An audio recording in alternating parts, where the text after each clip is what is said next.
यदि तपाईँ अङ्ग्रेजी महिनाको 3 तारिक 12 तारिक 21 तारिक अनि 30 तारिक जन्मिनु भएको छ भने तपाईँ बृहस्पति प्लानेट अथवा जुपिटर प्लानेटबाट प्रभावित हुन्छ। तपाईँको जीवन, तपाईँको स्वभाव त्यस्तो हुन्छ।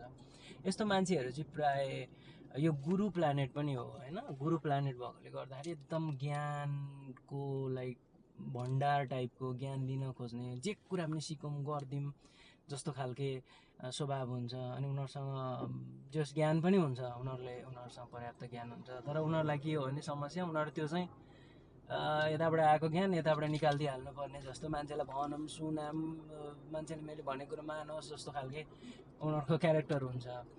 अनि अर्को मान्छे आफू जत्तिकै अथवा अलिकति आफूलाई डोमिनेट गर्ने टाइपको मान्छे आएर ज्ञानका कुरा गर्न थाल्यो, केही भन्न थाल्यो भने त्यो सहन सक्दैनन् होइन। किनभने उनीहरूको रिसिभिङ पावर हुँदैन। एभ्री टाइम उनीहरूको माइन्ड भनेको चाहिँ चर्निङ, त्यो मन्थनमा भइरहेको हुन्छ कि यो गर्ने हो, यो गर्ने, यो गर्ने, यो गर्ने, सोचाइ यति धेरै सोचाइ आउँछ कि उनीहरूले नयाँ कुरा रिसिभै गर्न सक्दैनन् क्या। अनि अझ कसैले अलिकति आफूलाई तल जस्तो बनाएर कुरा छाँट्न थाल्यो भने त झन् त्यो त सही हुँदैन। उनीहरू जस्ट जे आयो त्यसलाई थ्रो निकालिदिने जस्तो खालके स्वभाव हुन्छ। अनि यस्तो मान्छेहरूलाई एउटा महत्त्वपूर्ण कुरा चाहिँ पैसाको कहिले पनि पैसा नभएर उनीहरूको काम रोकिने भन्ने हुँदैन। उनीहरूले जे चाह्यो भने पनि पैसाले त्यसलाई कहिले पनि रोक्दैन। पैसा उनीहरूको जसरी पनि उपलब्ध हुन्छ, चाहे त्यो ऋणमा डुबेको जे जस्तो होस्, ऋणमा ऋणै थपिएला, तर पैसाले रोकिँदैन। अनि जे चाहन्छन् त्यो कुरा प्राप्त गर्न एकदमै कटिबद्ध हुन्छ र नेभर नेगेटिभ हुँदैन, सधैँ पोजिटिभ हुन्छ। गर्छु, सक्छु, नहुने हुन्छ र गरेपछि भइहाल्छ नि भन्ने खालके क्यारेक्टर हुन्छ। इभन घरमा एक छाक मात्रै खाना छ भने पनि त्यो मान्छेको चाहिँ ठुल्ठुलो चाहिँ नि सोच हुन्छ, ऊ गर्छु नै भन्ने उसको त्यो एउटा तागत हो। जस्तो 2 नम्बरका मान्छेहरू चाहिँ एकदम होइन, हुँदैन, नेगेटिभ, यस्तो सक्दिनँ भन्ने हुन्छ भने उनीहरू चाहिँ सक्छु, हुन्छ, गर्छु, त्यस्तो हुन्छ। अनि पैसाको पनि ब्लेसिङ एकदमै हुन्छ। त्यो त्यो जुनै रूपमा होस्, तर उसलाई काममा बाधा गर्दैन पैसाले कहिले पनि लाइफमा। अनि घरमुली जस्तो क्यारेक्टर पनि भइहाल्यो, सबैलाई टेक केयर गर्ने, सबैलाई दिने खालके त्यो त्यो त्यो केयरेबल क्यारेक्टर पनि हुन्छ। प्लस उनीहरू भनेको चाहिँ स्ट्रेट फरवर्ड टाइपको क्या, त्यो कुटिलवाला होइन क्या। त्यो ज्ञान पनि जुन छ उनीहरूको, त्यो कुटिल, यसलाई फसाम, यसलाई सक्दिम, यसको सकियोस् भन्ने चाहनाले होइन क्या।